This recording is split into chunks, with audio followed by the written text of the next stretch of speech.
हाँ ठीक है, मैंने उन्हें मार दिया। पर आप ऐसा क्यों कहेंगे कि मैं पागल हूँ? हाँ अभी थोड़ा नर्वस हूँ, पर ये तो नॉर्मल है, कोई भी घबराएगा ऐसी सिचुएशन में। क्या मैं नॉर्मल नहीं? क्या मुझे ऐसी कुछ बातें पता नहीं जो बाकियों को है? मैं भी जानता हूँ कल का मैच किसने जीता, आगे आमिर की अगली मूवी कब है। हाँ मुझे ऐसी भी कुछ बातें पता हैं जो बाकियों को नहीं पता।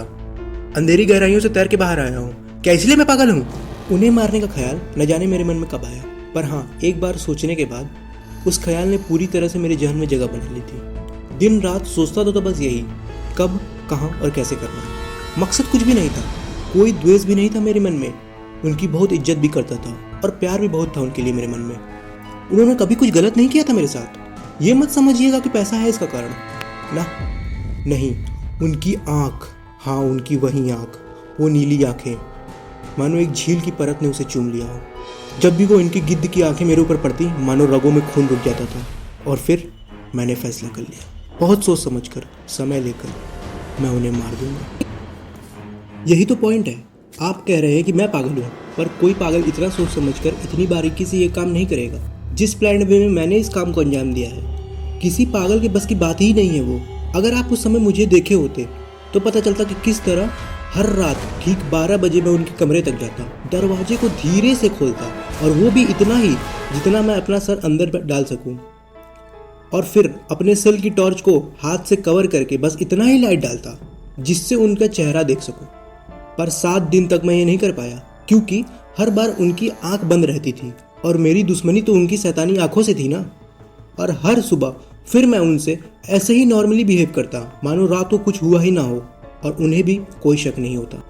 8वें दिन मैं और ज़्यादा सतर्क था, और धीरे से दरवाजे को खोलते वक्त मेरे मन में एक ख्याल आया कि उन्हें खबर तक नहीं है और मौत हर रात उनके दरवाजे तक खुद चल के आती है। हंसी छूट गई मेरी और वो भी उड़ गए। पर मैं लौटा, कमरा पूरी तरह से अंधेरा था, कोई कुछ नहीं देख पा रहा था। पर मैं समझ गया कि वो जाग चुके हैं, और उन्हें भी मालूम था कि वो मौत के मुंह पे खड़े हैं। कौन है, कौन है? वो चीखे। फिर जवाब न मिलने पर शांत हो गए। 10 मिनट बीत गया होगा, उन्होंने कोई आवाज़ नहीं निकाली। पर मुझे तो पता था कि वो अब उठकर अपने बेड पर बैठ चुके हैं बिल्ली से, पर मैं अब उनके दिल की धड़कन सुन सकता था। 15 मिनट हो गया होगा। मैंने मोबाइल का टॉर्च जलाया और मानो रोशनी की किरणें सीधे उनकी आंखों पर पड़ी। मेरा खून खोल गया। मुझे सिर्फ वो आंखें दिख रही थी। वो चिल्लाए। मैं दौड़ा, एक हाथ से उनके मुंह को दबाया और दूसरे से अपनी जेब से चाकू निकाला, और मैं सीधा उनकी आंखों में घुस दिया। अगर आपको अभी भी लग रहा है कि मैं पागल हूँ, तो ये जानने के बाद आपको मुझ पर पूरा भरोसा हो जाएगा कि कितनी सफाई से मैंने लाश को ठिकाने लगाया। मैंने उनके पूरे शरीर को काट काट कर अलग किया। सबसे पहले सिर, फिर बाहें, फिर बाकी शरीर। छोटे छोटे टुकड़े करना, उन्हें घर के टाइल्स के नीचे दफनाना और पूरी सफाई करना। एक पागल इंसान के अंदर ना तो इतनी स्किल होगी और ना ही पेशेंस।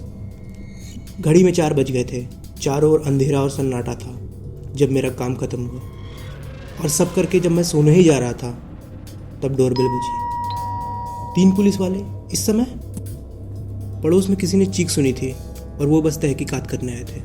मुझे कोई डर नहीं था, कोई सबूत बचने का सवाल ही नहीं था। मैंने पुलिस को बताया कि वो तो शाम को ही दूसरे शहर के लिए निकल गए थे। उन्होंने अपने मन भर की तलाशी की और मैं देख सकता था उन्हें मुझ पर पूरा भरोसा है।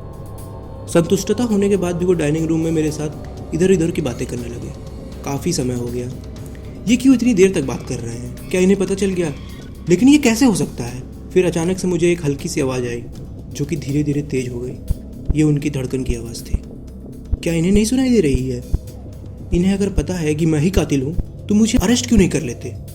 यहाँ वहाँ की बातें क्यों कर रहे हैं? मैं फ्रस्ट्रेट हो गया और चीख पड़ा, बंद करो ये नाटक। मैंने ही उसका कत्ल किया है, टुकड़े टुकड़े कर दिए, उखाड़ो इन टाइल्स को। इनके नीचे से ही उसके दिल की धड़कने की आवाज़ चीख रही है।